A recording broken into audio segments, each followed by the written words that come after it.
Amazon menjadi habitat terbaik bagi pepohonan. Seperti yang kita ketahui, jika di wilayah tersebut terdapat hutan yang begitu populer di dunia, yaitu hutan Amazon. Namun ternyata kepopuleran Amazon bukan hanya sampai di situ saja. Tempat tersebut terkenal pula dengan sungainya, yaitu Sungai Amazon. Tentu terdapat beberapa faktor yang membuat Amazon menjadi terkenal. Salah satunya adalah keberadaan predator yang sering menjadi sosok antagonis di tiap film. Apalagi kalau bukan ikan piranha. Ikan jenis ini memang hidup bebas di Sungai Amazon. Oleh karena itu, bagi mereka yang mau main-main ke Sungai Amazon wajib hati-hati. Jadi ikan piranha doang yang bikin Sungai Amazon menjadi seram dan terkenal? Nyatanya nggak begitu. Ada lagi beberapa jenis ikan di sungai tersebut yang lebih berbahaya dari piranha. Apa sajakah itu? Nomor 1, piranha merah. Membahas bahaya Sungai Amazon tentu tidak lengkap kalau nggak masukin jenis ikan ini kepada salah satu jenis ikan yang berbahaya. Ikan piranha sendiri sebenarnya memiliki beberapa jenis, namun sekian banyak jenis yang ada, ikan piranha merah lah yang menjadi momok paling menakutkan bagi manusia. Meskipun kalau di film-film kita sering disuguhkan dengan kebuasan ikan piranha merah, namun nyatanya piranha lebih tertarik untuk memburu sama ikan dan juga serangga. Pun kalau memang dia nyerang makhluk yang lebih besar, biasanya makhluk tersebut sudah terluka parah sehingga tinggal dihabisin sama mereka.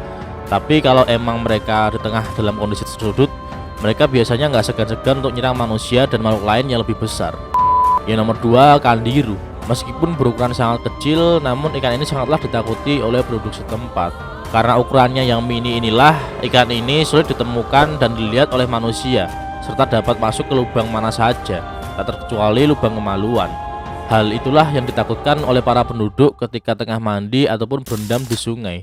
Nah, sekalinya ikan ini masuk ke saluran kencing manusia, tidak ada yang bisa diperbuat untuk menghilangkan rasa sakit selain diamputasi. Hal tersebut dilakukan untuk mencegah ikan merangsek langsung ke lokasi yang lebih vital bagi manusia. Sebenarnya manusia bukanlah sasaran utama ikan kandiru.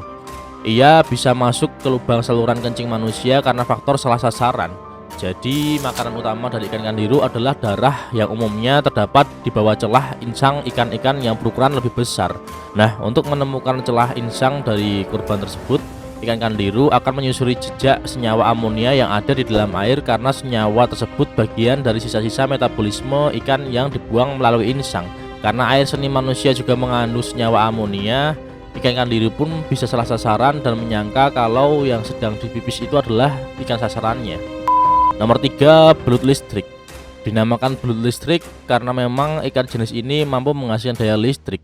Menurut penelitian, seekor belut listrik mampu menghasilkan daya sebesar 650 volt dan mampu tetap dalam kondisi seperti itu meskipun ia telah mati selama 8 jam. Meski demikian, sebenarnya belut listrik tidak sampai mematikan manusia. Namun kalau nggak mau sampai kesetrum dan pingsan, mendingan jangan sampai mengusik mereka. Tujuan belut listrik ini mengeluarkan listrik tidak lain untuk membantu dirinya ketika berburu dan diburu. Belut listrik akan mengeluarkan kekuatannya ketika merasa ada mangsa di sekitarnya. Setelah tersetrum, mangsa tersebut akan pingsan dan belut listrik pun nggak perlu capek-capek untuk mengejar mangsanya. Karena hidupnya di air keruh, maka kekuatan sangat penting buat mereka, terutama ketika tengah diburu oleh predator. Mereka akan langsung mengeluarkan listrik agar bisa menjauh dari serangan musuhnya. Ada satu hal unik yang dimiliki oleh ikan jenis ini, yaitu habitatnya yang berupa sungai beraliran lambat dan miskin oksigen. Tentu saja setiap makhluk hidup memerlukan oksigen untuk bertahan hidup. Nah, karena hidup di tempat tersebut, ikan ini pun diciptakan dengan banyak lubang di bagian mukanya yang membuatnya mengambil oksigen di udara secara langsung. Nomor 4, hiu banteng. Ada hiu yang tinggal di sungai? Tentu saja ada. Adalah hiu banteng yang mampu hidup di Sungai Amazon. Hiu ini bisa tumbuh sebesar lebih dari 2 meter. Ia pun memiliki mulut dengan gigi-gigi yang sangat tajam seperti ikan hiu pada umumnya. Sebenarnya habitat hiu banteng adalah lautan. Namun karena sistem sirkulasi tubuhnya bisa berubah secara otomatis sesuai dengan kadar keasinan di sekitarnya, jadilah ikan ini mampu hidup baik di air tawar. Hiu banteng kerap terlihat di bagian hilir Sungai Amazon yang ukurannya memang lebih luas dibandingkan dengan bagian bawah sungai lainnya. Berkat kemampuannya yang dapat hidup di perairan air tawar, otomatis saingan dari hiu banteng lebih sedikit. Hal ini juga membuat hiu banteng yang masih berukuran kecil merasa aman. karena nggak perlu takut akan dimasak oleh hiu lain yang ukurannya lebih besar. Selain di sungai Amazon, hiu banteng dapat ditemukan di bagian laut dangkal yang bersuhu hangat. Karena habitatnya yang amat dekat dengan aktivitas manusia, hiu banteng kerap kali diberitakan melakukan penyerangan terhadap manusia. Berdasarkan catatan, hiu inilah aktor yang bertanggung jawab atas setidaknya 69 serangan hiu pada manusia yang ada di seluruh dunia. Jumlah tersebut bisa saja lebih banyak mengingat banyak kasus penyerangan hiu yang tidak tercatat.